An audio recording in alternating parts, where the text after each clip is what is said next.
Chapter 1. The night everything fell apart. Kevin Bennet had never been the kind of man who believed in luck. He believed in planning. He believed in showing up on time, saying what you meant, and keeping your promises. Luck, to him, was what other people called the results of good decisions. And for most of his 28 years, he'd made good decisions. He'd chosen the right major, landed a promising job straight out of college, and proposed to a woman who, for 3 years, had seemed like the missing half of his soul. Carla was bright, beautiful, and ambitious. His parents adored her. Her parents liked him enough to call him son at family dinners. The engagement had been smooth, the wedding planned down to the color of the napkins. It was perfect until the night it wasn't. His bachelor party was exactly what you'd expect from a man who preferred spreadsheets to strip clubs. A handful of college friends had rented a hotel suite on the beach, stocked it with beer, bad takeout, and enough nostalgia to last until sunrise. By 10 o'clock, most of them were happily drunk and arguing about which of them had peaked in college. Kevin had nursed a single beer for 2 hours and decided, at 11, that he'd hit his social limit.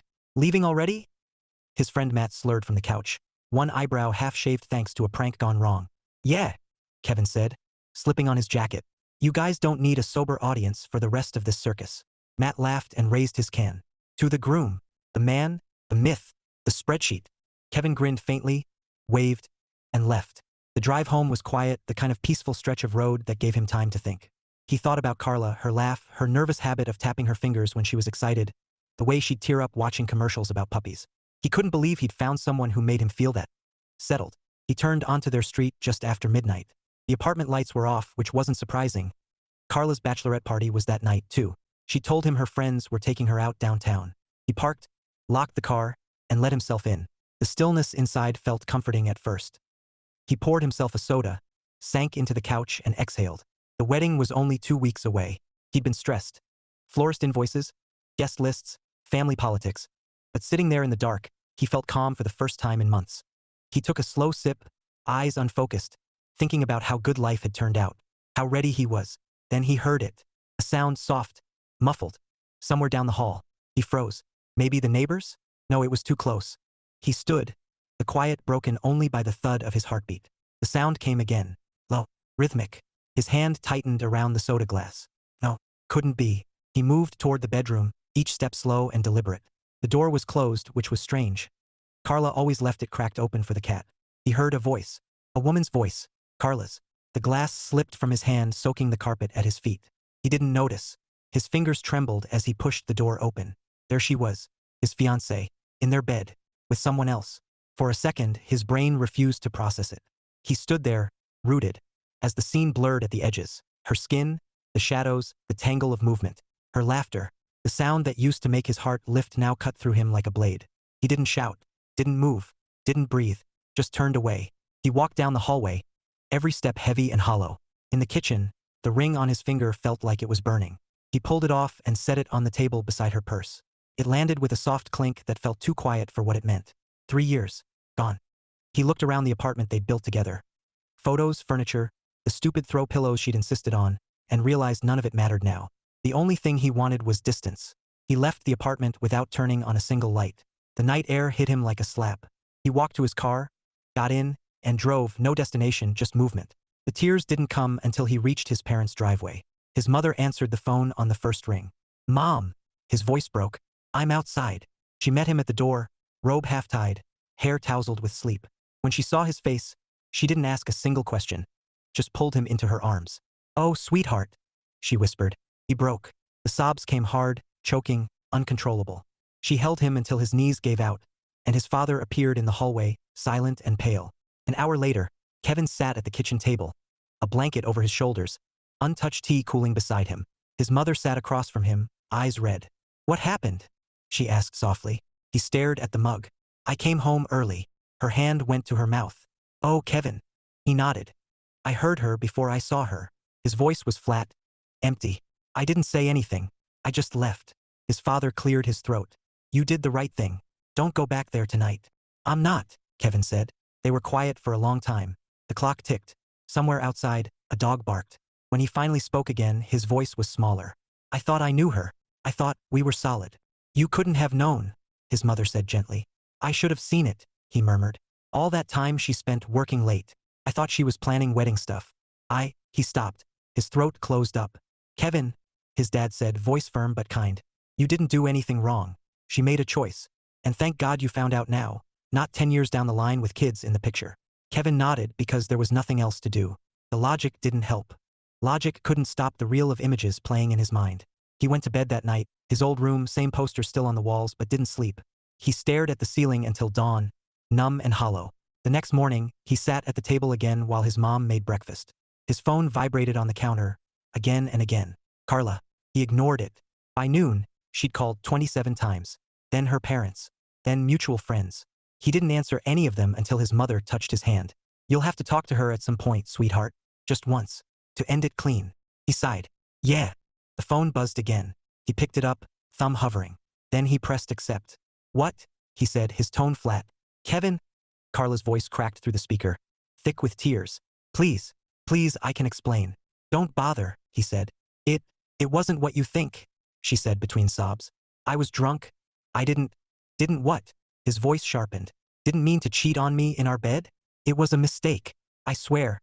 I don't even remember. He laughed, a bitter sound. So you accidentally brought some guy home. Accidentally took your clothes off.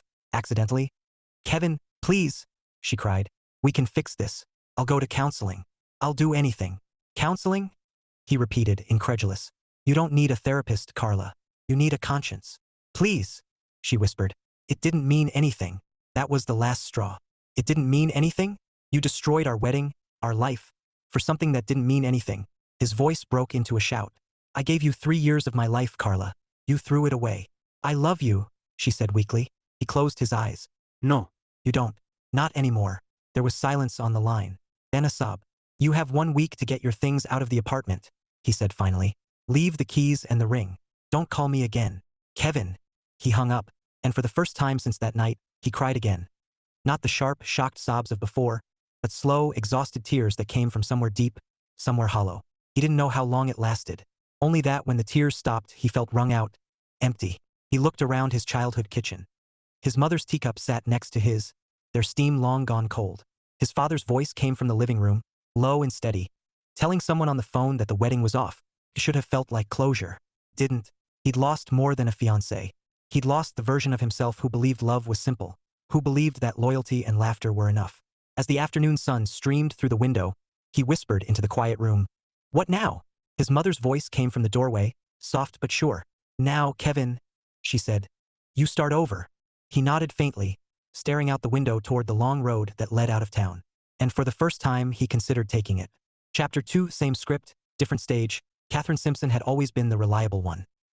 Reliable daughter, reliable friend, reliable fiancé. The one who remembered birthdays, who balanced the checkbook, who could be counted on to hold things together when everyone else fell apart. She'd built her life around doing everything right, because when you did everything right, bad things weren't supposed to happen. Or so she thought. The night her life unraveled started out as a celebration. Her friends had planned a bachelorette party at a little beach bar on Mission Bay.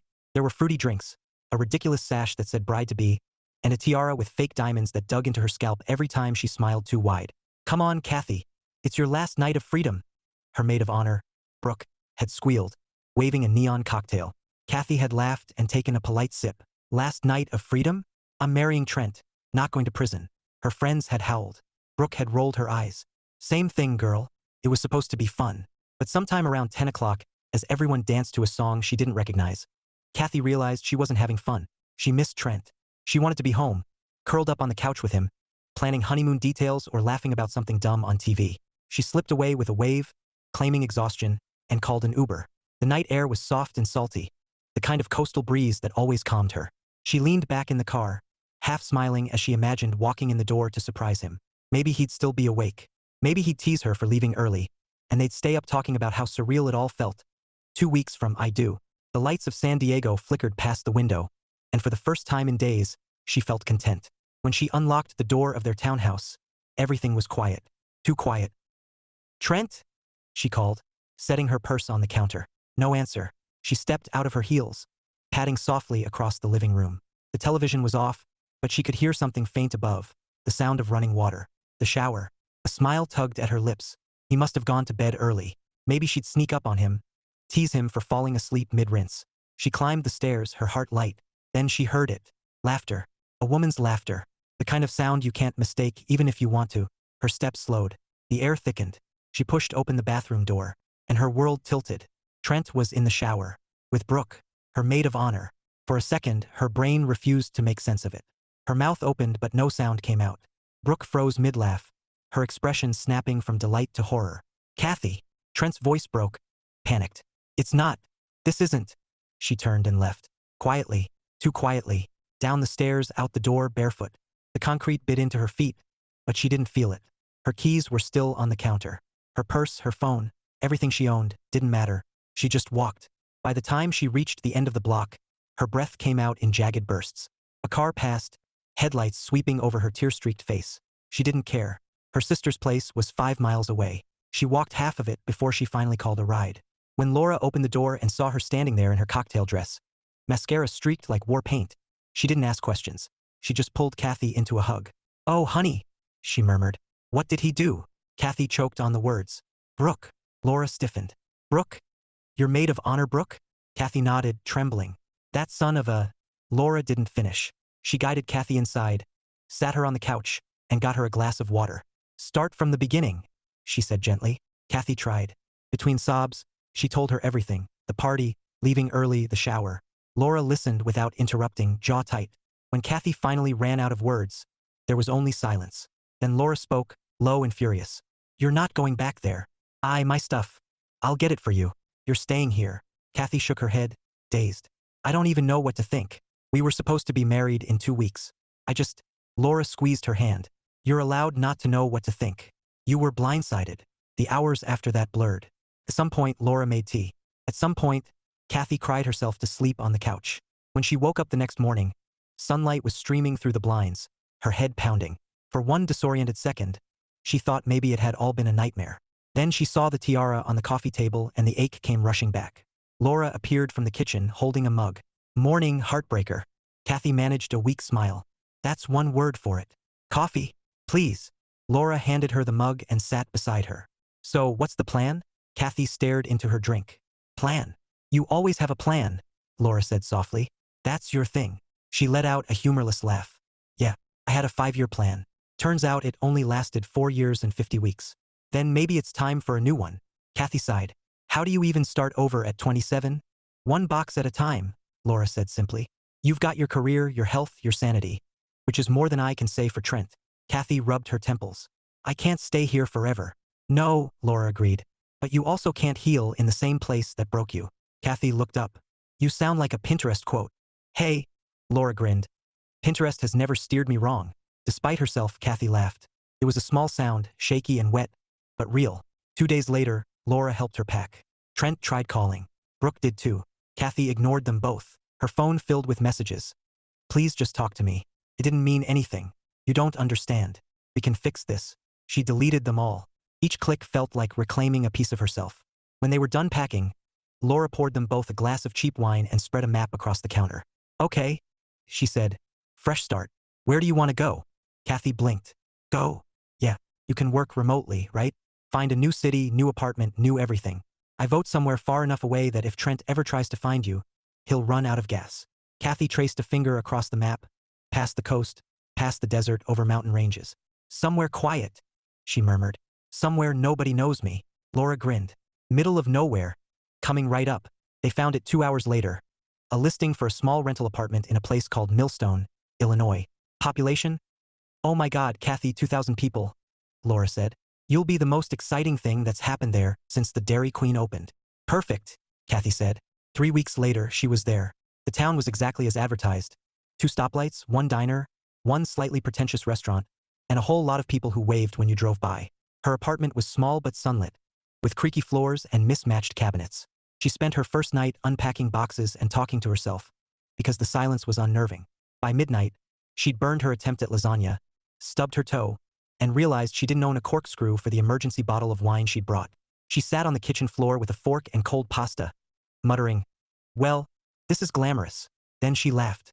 A real laugh this time. It was the first one since that night. The next morning, she stood at her tiny window with a mug of coffee, watching the sun rise over a landscape of quiet streets and golden fields. For the first time in weeks, she didn't feel panic. Just possibility. Her phone buzzed. A text from Laura. "How's Millstone?" Cathy smiled. "Small. Quiet.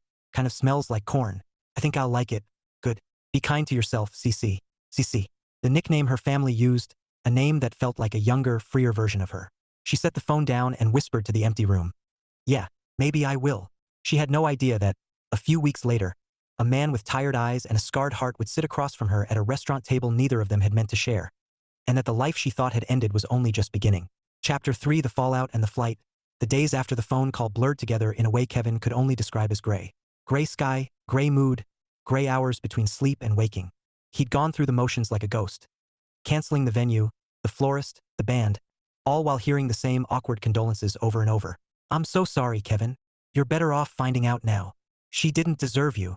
Each phrase landed like a pebble thrown into a bottomless well. The sound disappeared before it reached him. By the third day, he was exhausted by sympathy. He wanted silence. Not the heavy, suffocating silence that filled his old apartment, but the kind that came from open space and wind. So when his boss called to check in, Kevin surprised them both. Take the time you need, his manager said gently. We can move your projects to remote if you'd prefer. No rules. Remote's good, Kevin said. Actually, I think I might leave town for a while. There was a pause. You sure? No, he wasn't sure of anything.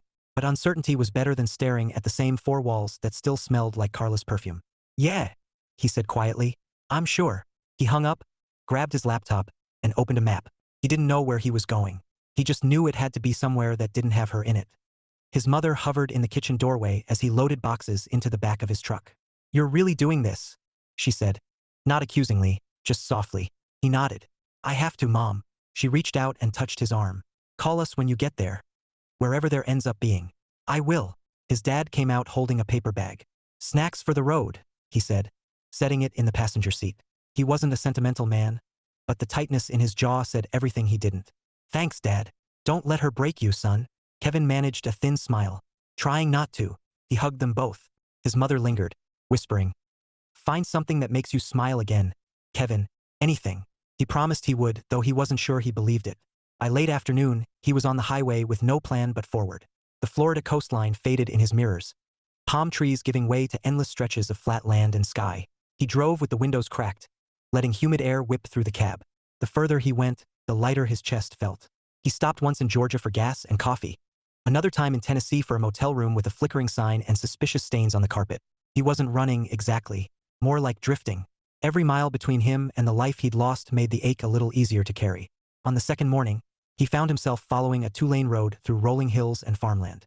He hadn't intended to end up there, but the GPS had glitched somewhere around St. Louis, and by the time he noticed, he didn't care.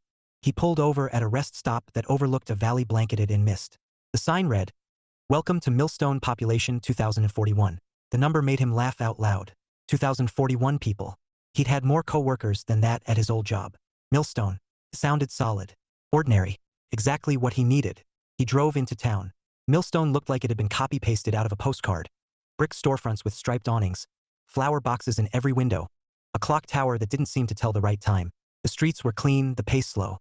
There was a diner called Millie's, a hardware store, a park with an actual gazebo. He parked near the square and walked around, feeling like an intruder in a Norman Rockwell painting. People smiled when they passed him. A man watering flowers outside the barbershop tipped his hat. It was strange, comforting, foreign. He ducked into the diner because the smell of coffee and frying bacon was impossible to resist. A woman in her 60s with sharp eyes and a name tag that read Nora looked him up and down. You're not from around here, she said as he slid into a booth. No, ma'am, he admitted. Just passing through. You hungry or heartbroken? Kevin blinked. Excuse me, she shrugged, jotting something on her pad. Everyone who comes in alone orders like one or the other. Which is it? He thought about lying, but something about her no-nonsense expression made that seem pointless. Heartbroken, he said finally. Eggs, bacon, and coffee, she said. That's the cure. Works every time. He almost smiled. Thanks. Don't thank me yet, she said, walking away. Coffee's free, but advice costs extra. When she came back with his plate, she sat the mug down and nodded toward his truck parked outside. You sticking around or heading somewhere else?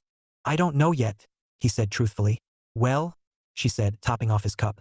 People don't usually find Millstone. They end up here when they're supposed to. He frowned. That sounds like something you tell tourists. Maybe, but I'm right more often than not. She gave him a pointed look.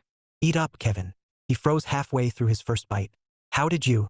She gestured toward his keychain on the counter, which read KB. Not psychic, honey, just observant.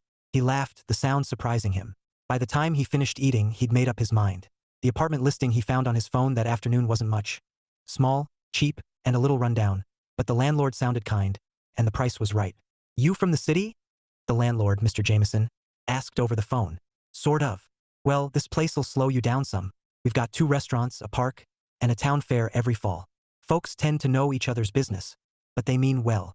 "That's fine," Kevin said. "I could use a slower pace." He moved in the next day.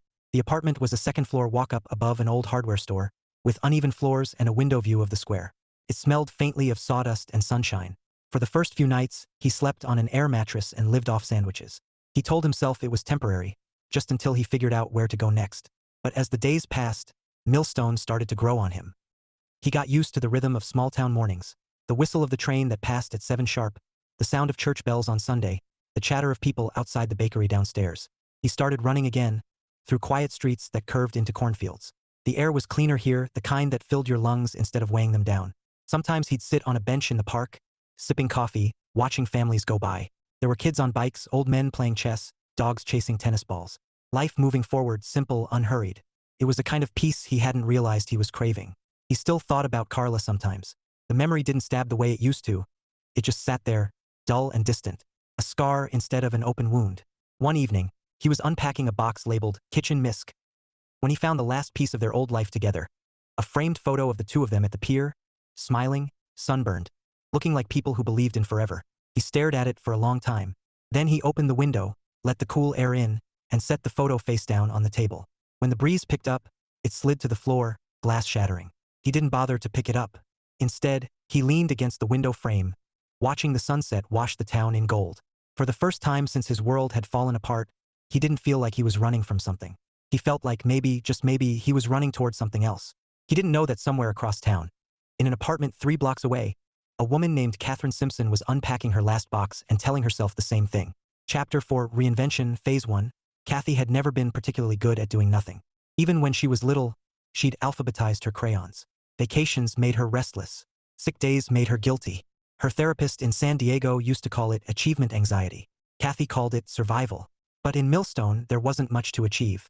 Her first Monday morning began with the world's most enthusiastic rooster somewhere behind her building and the distinct realization that the internet connection was slower than her grandmother's dial-up. She sat at her kitchen table, mug of coffee in hand, staring at the loading wheel on her laptop. "Okay," she muttered.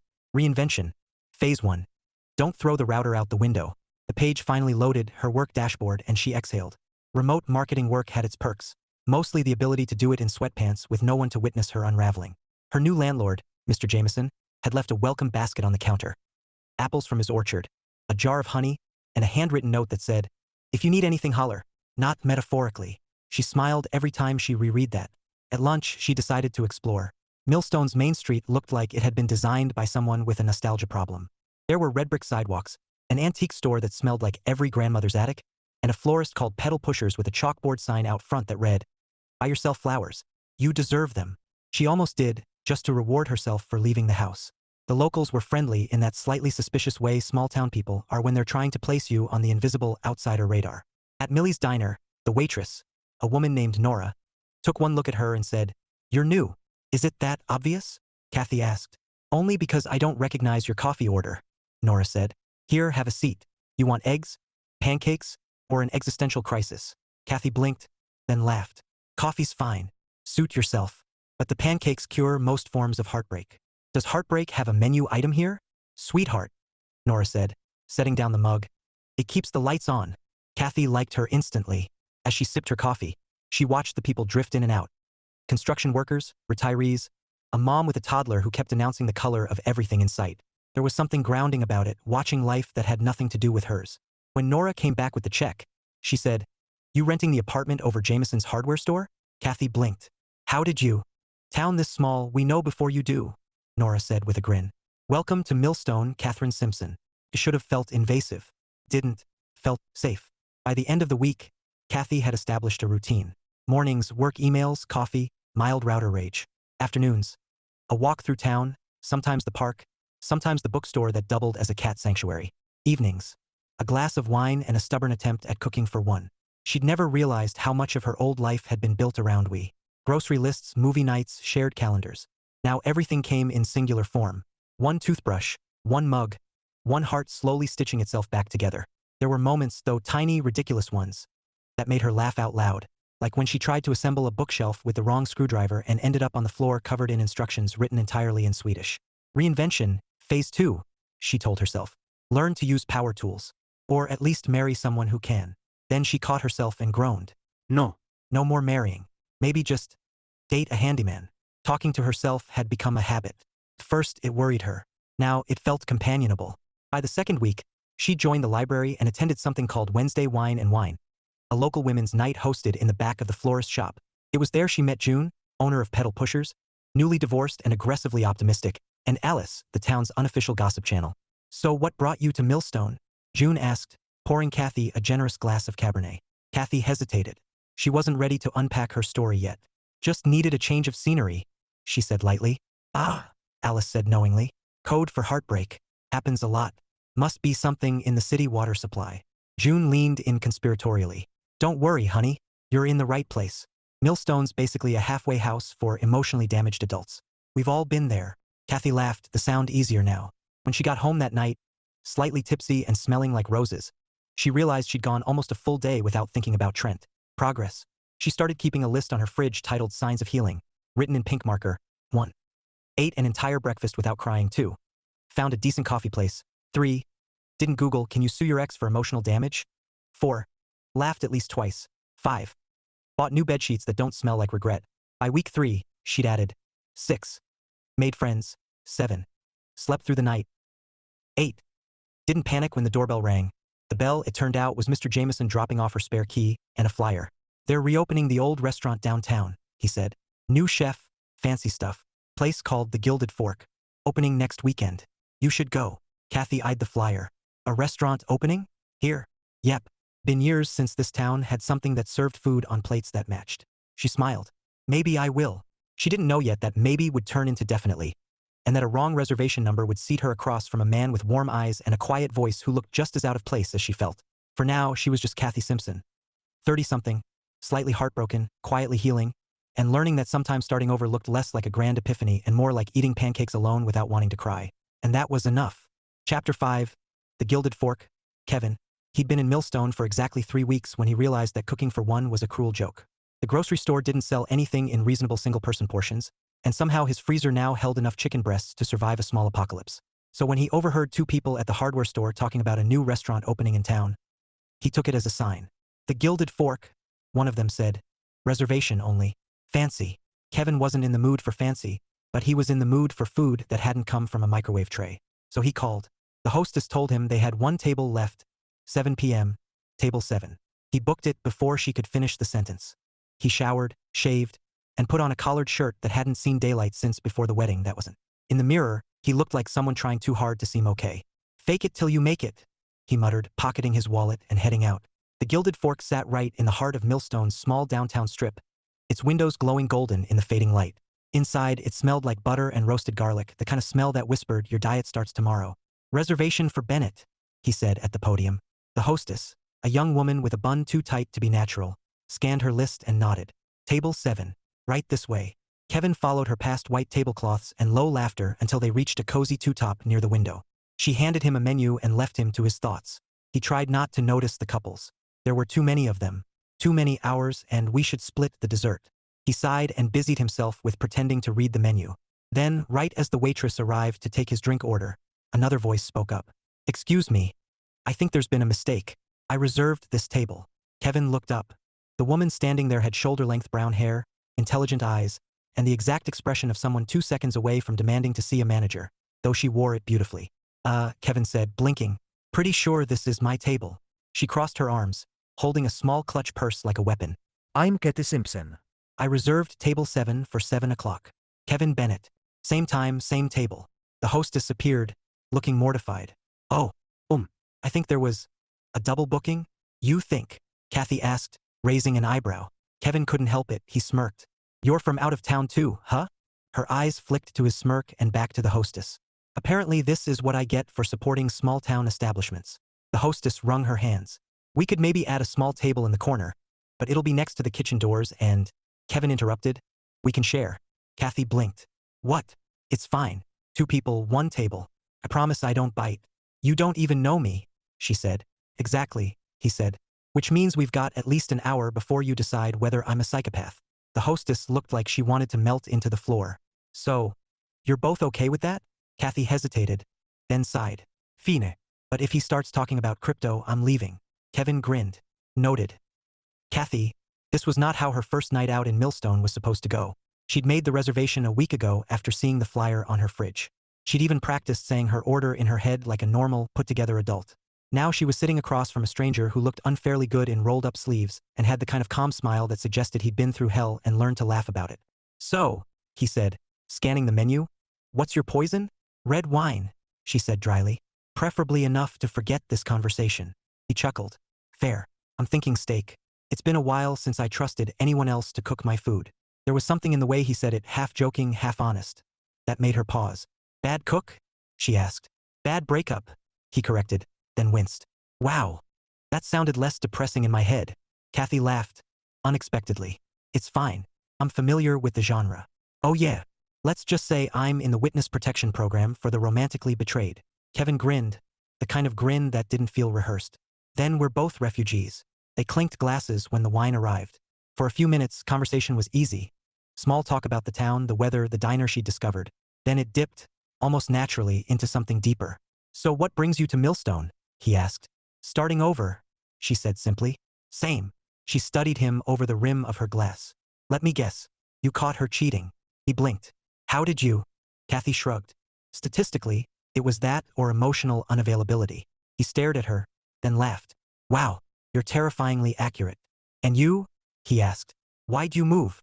Cheating too, she said, stabbing a piece of bread with unnecessary force. My ex-fiancé and my maid of honor. In the shower. Kevin winced. Yikes. You? My ex-fiancé and some guy from her office.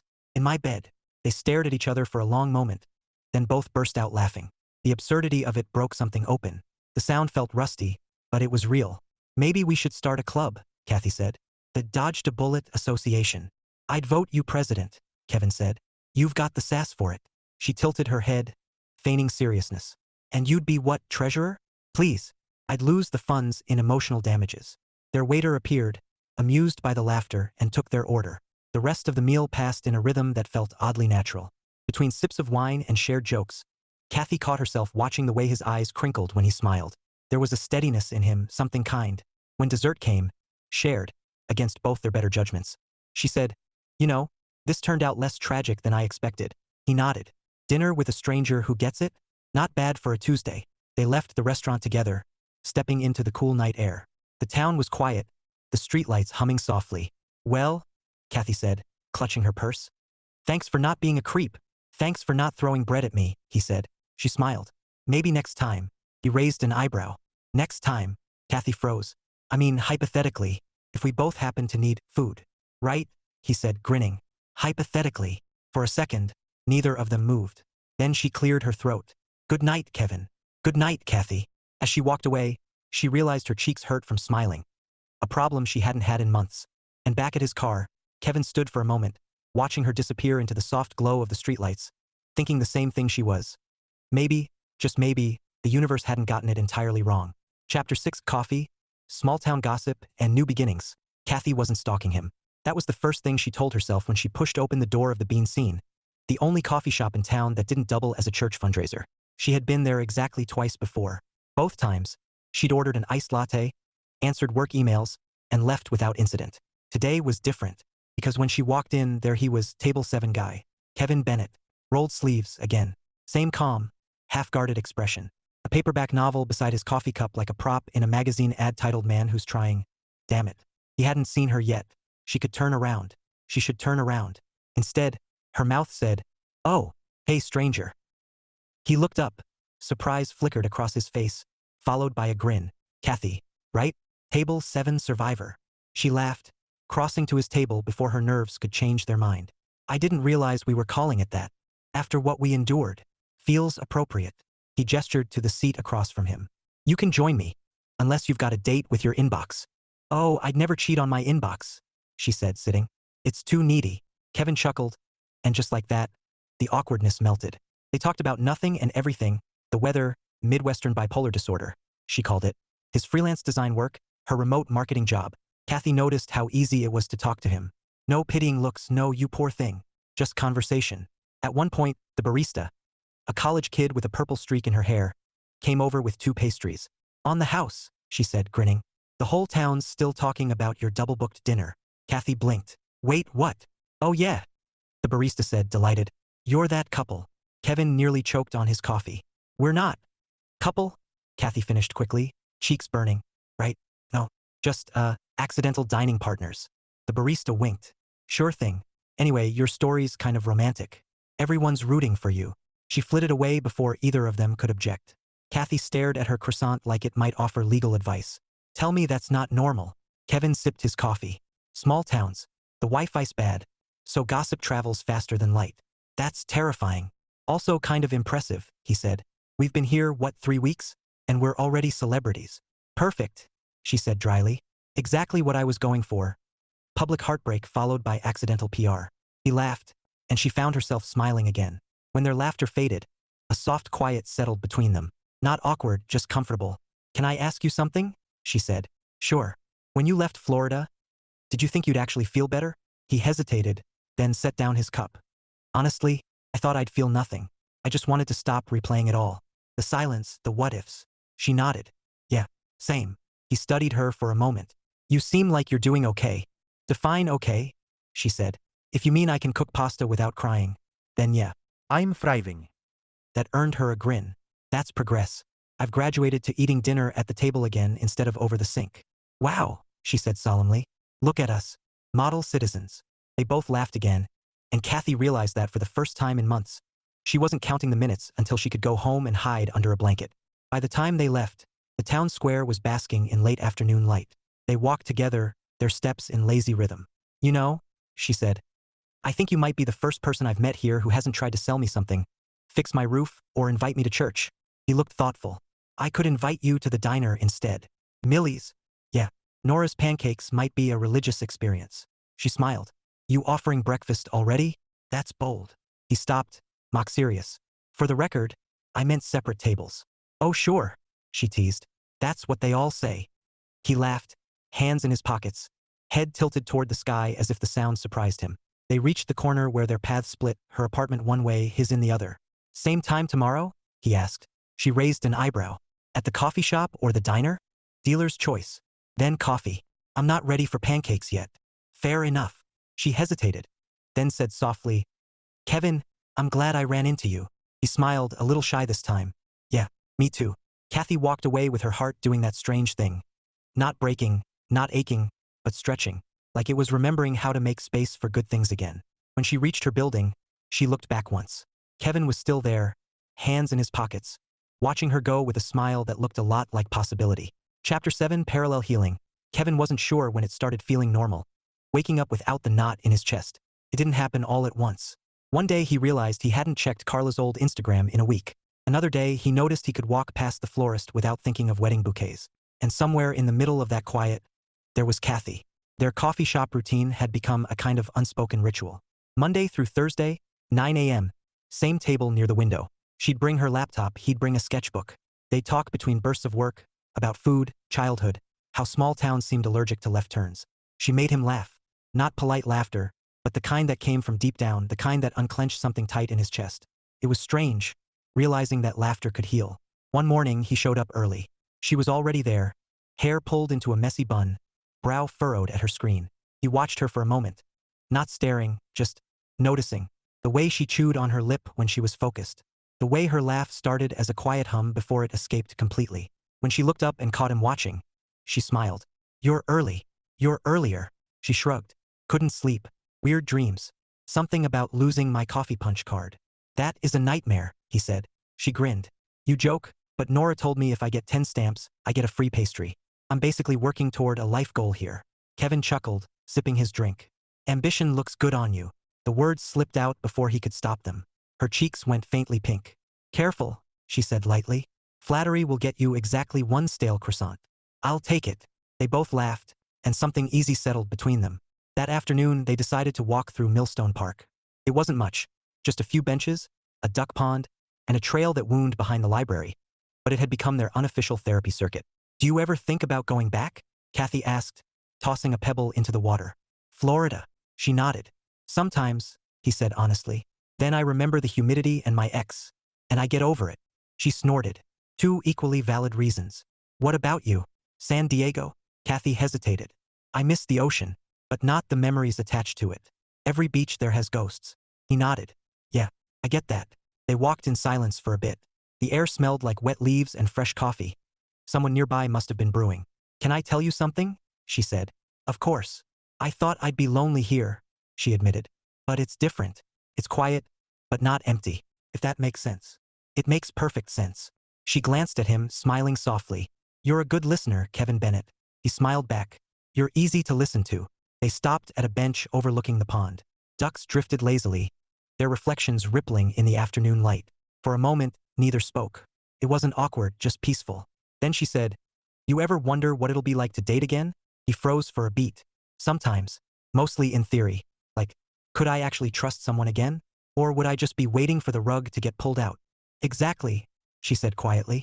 It's like, how do you not expect the worst after the worst already happened? He looked at her. Really looked at her. Maybe you start with coffee instead of promises. Cathy smiled faintly. You might be onto something. Maybe, he said, grinning. We should test the theory. Kevin, she said, laughing. Are you asking me on a theoretical date? Purely academic, he said. Peer-reviewed by caffeine. She laughed so hard she nearly dropped her cup. Fine. But if it's terrible, I'm blaming the coffee. Deal. Later, when he was back in his apartment, Kevin sat at his small kitchen table and opened his sketchbook. He hadn't drawn for fun since college. Back then, it was mostly landscapes, beaches, boats, sunrises. Carla never understood why he bothered. Now, though, his pencil moved almost on its own. When he looked down, he realized he'd drawn a woman sitting by a window, coffee in hand, laughing. He didn't need to label it. For the first time in months, Kevin felt something that wasn't grief or regret. It was small, tentative, fragile. But it was real. Chapter 8, Sparks and Stumbles. The Millstone County Fair arrived like a small-town miracle, half nostalgia, half chaos. Cathy hadn't planned to go.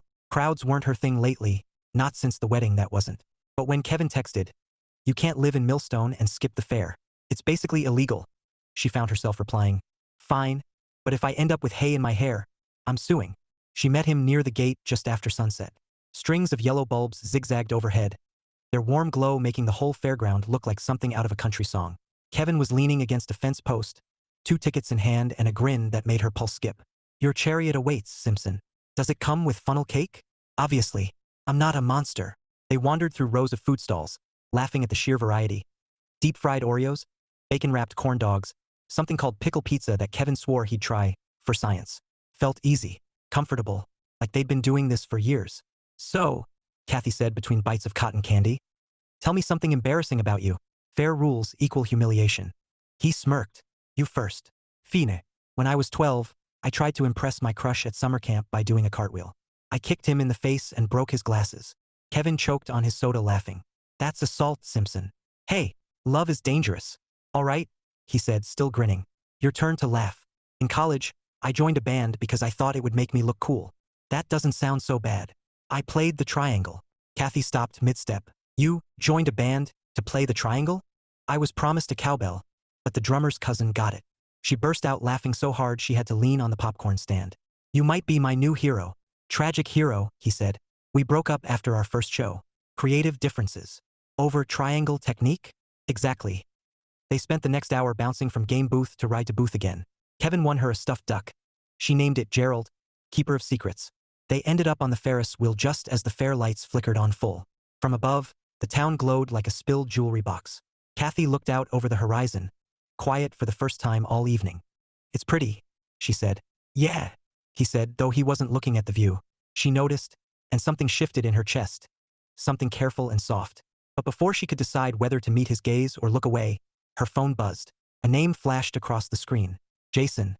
Her ex-fiancé. She froze. The air between them seemed to thin. Kevin noticed immediately. You okay? She silenced the phone, shoved it back in her bag. Yeah, just spam. But he could tell she was lying. The brightness in her eyes had dulled. When the ride ended, they walked in silence. He didn't push. She was grateful and guilty at once. They stopped near the edge of the fairground, where music from the carousel faded into the night. I'm sorry, she said quietly. I didn't mean to ruin the mood. You didn't, he said softly. But you don't have to pretend you're fine if you're not. She looked up at him, really looked. His eyes weren't pitying, just patient. Steady. It's stupid, she murmured. I thought I was over him. I am over him. But seeing his name still feels like a punch. Kevin nodded slowly. That's not stupid. That's just healing. Her throat tightened. I hate that it still gets to me. You gave him a part of your story, he said. It takes time to write over that. She blinked back sudden tears and gave a shaky laugh. You're kind of unfairly good at this, you know that? At what? Being decent. He smiled faintly. Guess I'm making up for lost time. He wanted to reach for her hand, but he didn't. Not yet. It wasn't about timing. It was about respect, about letting her stand in her own strength before offering his. Still, when she shivered, he wordlessly handed her his jacket. Thanks, she said, pulling it tight. Smells like coffee. Probably because I live on it. Fitting, she said with a tired smile. You're basically my emotional barista. Does that come with tips? Don't push your luck, Bennet. They laughed again, softly this time, like the sound might break if they weren't careful. As they walked back toward the lot, Cathy reached out, just briefly, and brushed her hand against his. It wasn't a declaration. It was a question. And Kevin, heart thudding, didn't pull away. That night, when he got home, his phone buzzed with a message. Cathy, thanks for tonight. You make small towns feel big. He stared at it for a long time, smiling. Then he typed back. Chapter 9, Fault Lines and Firelight. Kevin, the invitation was simple. Lake walk, 7 p.m., bring jackets. Maybe a blanket. He had stared at it for 10 minutes before responding. A blanket? At the lake? And yet, he found himself saying yes. By the time he arrived, the sun was dipping low, casting long amber streaks across the water. Cathy was already there, tossing stones into the calm lake with a distracted air. You came, she said, smiling without looking at him. Of course, he said, holding the blanket awkwardly like it was a weapon. For warmth and heroic gestures. She laughed, finally turning to meet him. Heroic gestures, huh? Should I be expecting? What, a rescue from a duck attack? Depends on how aggressive they are, he said, grinning. They walked along the shoreline, shoes crunching on gravel. The only sounds the water and their laughter. For a while, neither spoke of heartbreak or betrayal, just the ridiculous, small details of life. Which duck species were obviously the sassiest, why the ice cream stand sold more than just ice cream, and how the town squirrel seemed oddly judgmental. Then, as the sky turned a deep violet, Cathy stopped and kicked at a stone. It skipped across the lake 3 times. I used to do that a lot as a kid, she said quietly. I'd spend hours trying to get it to skip perfectly. Kevin nodded.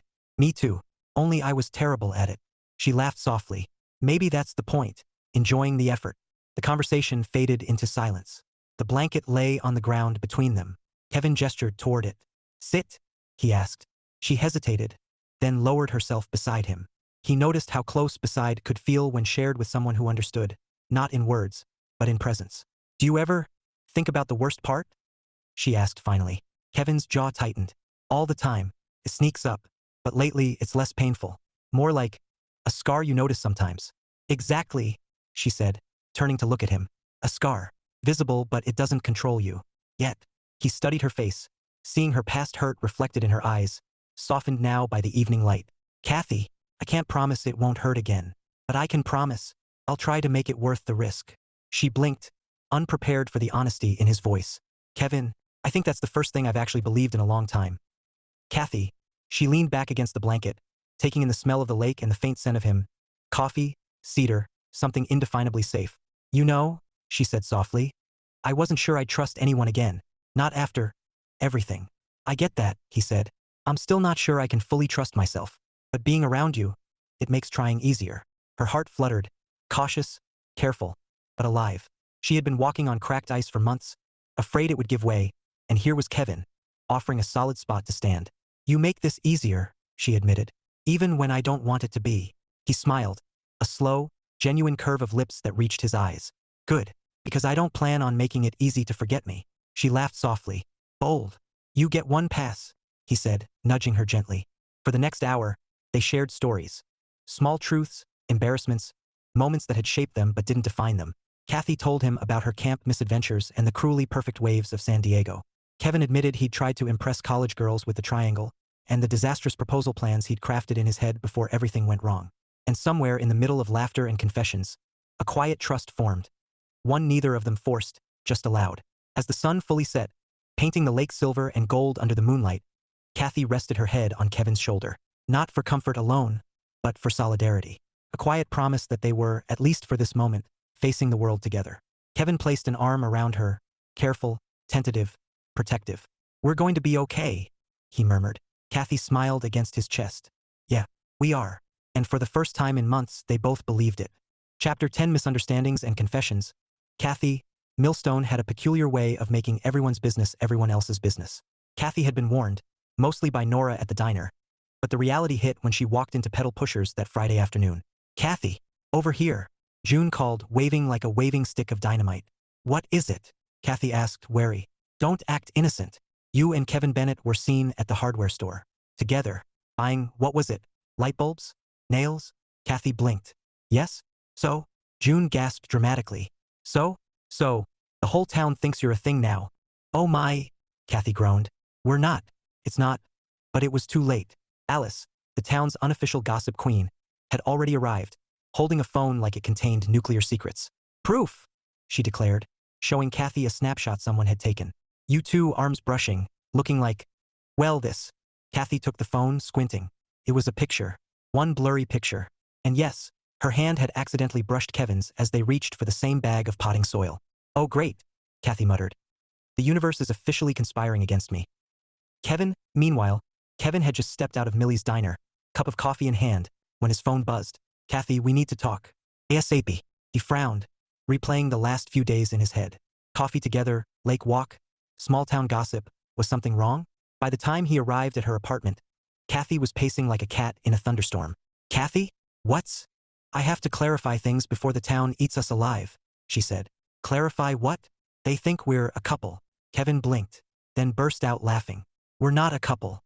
But somehow the town thinks we're dating because we breathe near each other." Cathy groaned. "Exactly. And now everyone's going to start giving advice. Matchmaking. Maybe even asking when we're moving in together." Kevin chuckled. "Well, we did share table 7 once. That was one accidental dinner," she snapped, but she was laughing too. "You're cute when you're frustrated," he said quietly. Her eyes flicked to his, and suddenly the world felt smaller, the chaos of small-town gossip irrelevant. "Kevin," she said softly, "do you feel anything? Or are we just friends surviving Millstone together?" Kevin hesitated, then took a careful breath. "I feel something. I felt it for a while now, but I didn't want to push you or scare you." Cathy's chest tightened. "I feel it too. I've been trying to ignore it because it's terrifying to trust again." He nodded, taking her hand gently. "Yeah, I get that. But maybe some risks are worth it." She swallowed, feeling her heart thud. "Some risks?" "Yes," he said, smiling softly. "Especially the ones that make you feel like this." They stood there for a moment, hands intertwined, both aware of the laughter, whispers, and small-town assumptions outside. And for the first time, it didn't matter. Kevin tilted his head slightly. "So, dinner? For real this time? Not an accident. Not a mix-up. Just us." Cathy smiled, warmth spreading through her chest. "I'd like that." "Good," he said, grinning. "Because I'm buying dessert." Cathy rolled her eyes but laughed, the sound light and full. The town could gossip all it wanted. For once, it didn't matter. And maybe, finally, starting over didn't have to mean doing it alone. Chapter 11: First Real Date. Kevin had spent the morning pacing his tiny apartment, rehearsing what a normal, not awkward first real date looked like. He quickly determined it looked nothing like normal. Shirt, check. Collar, ironed. Smile, calibrated. Nervous energy, still present in alarming quantities. He arrived at Cathy's apartment a few minutes early, holding a bouquet of daisies, her favorite, she had mentioned once while talking about her mom's garden. She opened the door, looking effortlessly radiant, hair pulled back but soft tendrils framing her face. "You brought flowers?" she said, blinking in mock shock. "Wow, you're really committing to this normal date thing." "They're daisies," he said, offering them.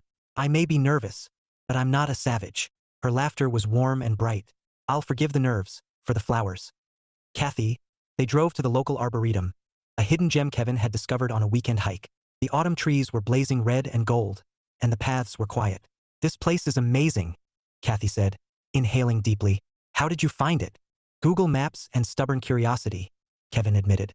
"And maybe I was hoping to find a spot where the world feels less small." She smiled at him, the kind of smile that made him feel like he could drop the rehearsed charm and just be Kevin. They walked side by side, comfortable silences punctuated by small jokes and observations. Cathy picked up a fallen leaf and twirled it between her fingers. "Do you ever think about how much simpler life could be if people just told the truth?" she asked. "All the time," he said, But then, where's the fun in drama? She laughed, nudging his shoulder. You sound like a rom-com character. Well, I am living a rom-com, he said, grinning. Just without the soundtrack. Yet, they stumbled across a small wooden bench overlooking a pond, the water reflecting the fiery trees. Kevin offered her the blanket he had brought, something he didn't plan, but somehow felt right. Cathy accepted, draping it over her shoulders. You're resourceful, she said softly, and you're incredibly easy to be around, he countered. Their eyes met, holding each other just a little longer than casual. The air seemed to hum around them. Kevin, he felt a sudden urge to be honest, to let the words out. Cathy, I know we've both been hurt, but I want to see where this goes. With you. I mean, and not just here today, but, in general. If you'll let me. Her smile faltered, just a fraction, as she searched his eyes. Kevin, I want that too, but it's scary, because I haven't felt safe in a long time. I get it, he said, and I don't want to rush you. I don't want to let the fear stop me from trying. Cathy's hand found his, squeezing gently. I'm willing to try. And just like that, fear turned into possibility. Cathy. The rest of the date passed in a soft, quiet rhythm. Teasing, laughing, sharing stories neither of them had told anyone else. They wandered through the arboretum until the sun dipped below the horizon, leaving the sky in streaks of purple and gold. When Kevin walked her to her door, he paused. So, second date? Cathy smiled, warmth spreading through her chest. Definitely, but this time maybe somewhere indoors. The squirrels are judgmental, and I think one tried to steal my scarf. He laughed, heart light. Deal. I'll defend your scarf honor. As she waved goodbye, Cathy felt a sense of something she hadn't felt in months. A small, careful spark of hope. Kevin, meanwhile, drove home with the same feeling. A mix of giddy anticipation and quiet contentment. For the first time in a long while, starting over didn't feel lonely. Chapter 12 Confessions, Comfort, and a Kiss, Cathy. The snow had started falling in soft, lazy flakes, covering Millstone in a quiet white blanket. Cathy pulled her scarf tighter as she walked toward the small town park, her hands tucked into her coat pockets. Kevin had texted hours ago. Hot chocolate? Walking? Snowflakes? Join me? She grinned despite herself. The idea sounded perfect, and the warmth of anticipation made her steps lighter. He was waiting by the little gazebo, already holding 2 steaming cups of cocoa. His scarf was slightly crooked, his hair messy in that way she had come to like, and his grin was everything. Hey, he said, handing her a cup. Hot enough to thaw the coldest heart? Cathy laughed, accepting the cup. We'll find out. You sure you're ready for my competitive marshmallow-to-cocoa ratio? Born ready, he said, eyes twinkling. They walked along the snow-dusted paths, talking quietly. The town seemed hushed, the snowfall creating a private world just for them. At one point, Cathy tripped on a hidden root. Kevin grabbed her elbow, steadying her. You okay? He asked, concern soft in his voice. Yeah, she said, smiling. I think the snow is just testing me. Then we'll pass the test together, he said, and she felt the words settle warmly in her chest. Kevin, they stopped near the frozen pond. Snowflakes clung to Cathy's hair, making her look impossibly delicate and real all at once. Cathy, can I say something? He asked, voice low, careful. She looked up at him, eyes wide and trusting. Of course. I know we've both been hurt, he said, his thumb brushing against her hand. And I don't want to rush anything, but I feel like I've been waiting to meet someone like you for a long time. Someone who makes me want to try again, even after everything. Her breath caught. Kevin. He smiled softly, leaning closer. You make starting over feel possible, and safe, and good. I don't want to let this, whatever this is, slip away. Cathy's heart swelled. I feel the same way, she whispered. I've been so scared. But with you, I don't feel alone anymore. Cathy. They stood there, snowflakes falling around them, the town quiet, the world reduced to just this moment. Kevin tilted his head slightly. May I? She knew what he meant before the words were out. She nodded, barely breathing. The kiss was soft, tentative at first, like testing the waters. As if all the hurt and fear had been waiting for someone worthy. It deepened naturally, full of warmth and promise. When they finally pulled back, both were laughing softly, breath mingling in the cold air. You're terrible at subtlety, Cathy said, smiling. I prefer effective, he replied. And you've been effective from day one, she teased, leaning her head against his shoulder. Kevin, walking her home, he held her hand tight. I've been thinking, he said. Maybe starting over doesn't have to mean doing it alone. Maybe it's about finding someone who makes the risk worth it. Cathy squeezed his hand. I think we found that, Kevin. When they reached her door, he paused. So, second date at the diner? Or something more official? She grinned. Official enough for me. He leaned down again, brushing his lips against hers. A promise this time, not a test. And as she stepped inside, Kevin stayed outside for a moment, looking up at the stars glimmering above Millstone, feeling a peace he hadn't known in years. For the first time since the betrayal, the heartbreak, the starting over, he was exactly where he was supposed to be. Chapter 13, New Beginnings. Kevin.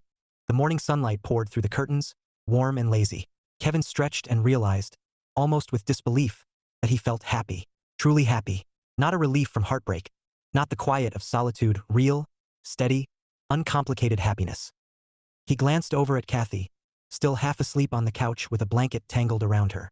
The book she had been reading the night before was half open, notes scribbled in the margins. She stirred, smiled, and stretched, hair falling like a halo around her face. "Morning," she murmured. "Morning," he said, smiling. "Coffee?" She nodded, rolling off the couch and grabbing her mug. "You make it taste better than any cafe I've been to." Kevin laughed. "I'll take that as a compliment or a threat." She raised an eyebrow. "Compliment, definitely." He looked around their little apartment, modest, cozy, filled with half-unpacked boxes, books, and the lingering scent of her favorite candles. Somehow it felt like a home, their home.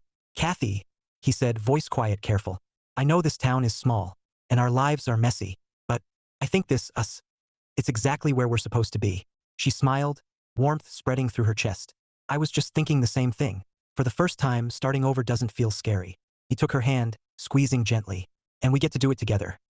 Cathy, later that afternoon, they walked through the town square, the familiarity of Millstone now feeling comforting instead of suffocating. The bakery waved at them as they passed. Nora shouted a cheerful hello. Even Alice, the gossip queen, gave a conspiratorial wink. Cathy looked at Kevin, and for the first time, she didn't feel like a stranger in a small town. She felt like someone who belonged, not just in a place but with someone. "You know," she said, laughing as a squirrel darted across their path, "I think we've officially passed the accidental table 7 stage of life." Kevin laughed. "Thank goodness. I was starting to think the town would name a holiday after that fiasco." Cathy grinned. "I'd celebrate it if it meant more coffee with you." He winked. "Then consider it immortalized. Every year. Coffee, pastries, and possibly slightly awkward glances at squirrels." She bumped his shoulder gently. "Deal."